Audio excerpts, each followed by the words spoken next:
नमस्कार, मैं पूजा प्रिया और आप देख रहे हैं बिहार रिजॉर्ट्स। इन दिनों अगर बिहार में सबसे गर्म कोई मुद्दा है तो वो है शराबबंदी। लगातार शराबबंदी को सुचारू रूप से चलाने के लिए मुख्यमंत्री नीतीश कुमार समेत सारे प्रशासन और पदाधिकारी इसमें जुटे हुए हैं और कड़ी से कड़ी कार्रवाई भी करते हैं। लेकिन इसी सिलसिले में नीतीश कुमार ने एक बड़ा एक्शन लिया है। यह एक्शन शराब तस्करों से पैसे लेकर उन्हें छूट देने वालों पर लिया गया है। जी हाँ, इसमें एक दरोगा समेत 3 लोगों को बर्खास्त कर दिया गया है। और आप जानते हैं कि किस तरीके से इन दिनों मुख्यमंत्री नीतीश कुमार हो या फिर मद्य निषेध विभाग लगातार सवाल के घेरे में खड़ा रहता है, क्योंकि लगातार बिहार के कई जिलों से शराबबंदी होने के बावजूद शराब पीने की घटना सामने आती है, जहरीली शराब से मौत की खबरें सामने आती है। इसी सिलसिले में अब इन लोगों पे बड़ी कार्रवाई हुई है। आपको बताते चले कि शराबबंदी को कड़ाई से लागू करने के लिए नीतीश सरकार ने बड़ा एक्शन लिया है। शराब के साथ पकड़े गए शख्स को पैसे लेकर छोड़ने वाले मद्य निषेध के दरोगा समेत 3 कर्मियों को बर्खास्त कर दिया गया। एक अन्य मामले में मद्य निषेध के सिपाही को भी बर्खास्त करने की सजा दी गई है।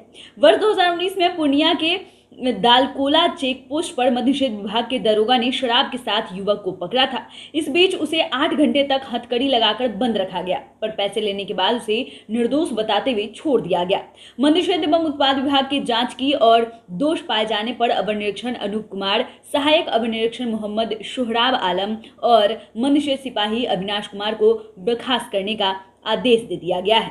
इसके साथ ही अवैध शराब कारोबारियों की मदद करने व उनसे पैसे लेकर आरोपी किशनगंज के मद्य निषेध सिपाही सुधांशु कुमार को भी सेवा से बर्खास्तगी की सजा दी गई है। इसके अलावा खुद के मकान में किराएदार के सहयोग से शराब का धंधा करने वाले एएसआई जयशंकर को 3 वार्षिक वेतन पर भी रोक लगा दी गई है। वहीं 2 अन्य मामले में अपर मुख्य सचिव के पाठक ने सारण के मद्य निषेध निरीक्षक अशोक कुमार और गया के मद्य निषेध सिपाही शशि ऋषि को सुनाई गई सजा को बरकरार रखा है। दोनों को उत्पाद आयुक्त ने क्रमशः 5 और 3 वार्षिक वेतन वृद्धि पर रोक की सजा सुनाई है। जी हाँ, इस तरीके से अब लगातार बिहार में जो मद्य निषेध विभाग के जो भी कर्मचारी है उन पर लगातार कार्रवाई की जा रही है। और ये जरूरी भी है, क्योंकि जिस तरीके से लगातार नीतीश कुमार को कटघरे में खड़ा किया जा रहा है, लगातार मद्य निषेध विभाग को कटघरे में खड़ा किया जा रहा है, उसमें ये बहुत जरूरी कदम है। क्योंकि लगातार सवाल ये उठ रहे हैं कि आखिरकार बिहार में कैसी शराबबंदी है, कैसे बिहार में शराबबंदी होने के बावजूद इतने लोगों की आंखों की रोशनी चली गई।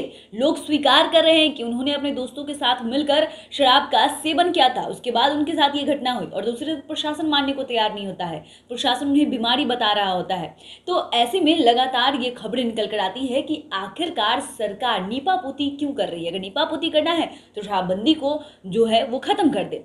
लेकिन अब इसी चीज को ध्यान में रखते हुए मद्य निषेध विभाग को और मद्य निषेध को मजबूत किया गया था। लेकिन जब मद्य निषेध जिनको इसलिए रखा गया है ताकि शराबबंदी को सुचारू रूप से चलाया जा सके, और जब वही ऐसी लापरवाही बरतेंगे, जब वही पैसे लेकर छोड़ देंगे और साथ ही शराब तस्करों के साथ साठगांठ करेंगे, तो फिर शराबबंदी सुचारू रूप से कैसे चल पाएगी। फिर बिहार के जिले से ऐसी ही घटना निकलकर सामने आएगी जहां जहरीली शराब से लोगों की मौत हो रही है। तो अब ऐसे में इन सब चीजों को ध्यान में रखते हुए अब दरोगा समेत 3 लोगों को, 3 सिपाहियों को बर्खास्त कर दिया गया है। उन पर बड़ा एक्शन लिया गया है। यह एक्शन मद्य निषेध विभाग के द्वारा लिया गया है। और इसमें जो बड़ी बात है कि उन पर यह आरोप था कि उन्होंने शराब तस्करों को पैसे लेकर छोड़ दिया था। पैसे लेने के बाद उनको पाक साफ बता दिया था। इसी सिलसिले में उन पर कार्रवाई हुई है। कई लोगों को वार्षिक वेतन पर जो है वो वृद्धि पर भी रोक लगा दी गई है। ऐसे में देखना दिलचस्प होगा कि जिस तरीके से कार्रवाई हो रही है, इसका क्या कुछ नतीजा आने वाले दिनों में देखने को मिलता है। आप देख रहे हैं बिहार रिजॉर्ट्स। हमारे साथ बने रहने के लिए आपका शुक्रिया।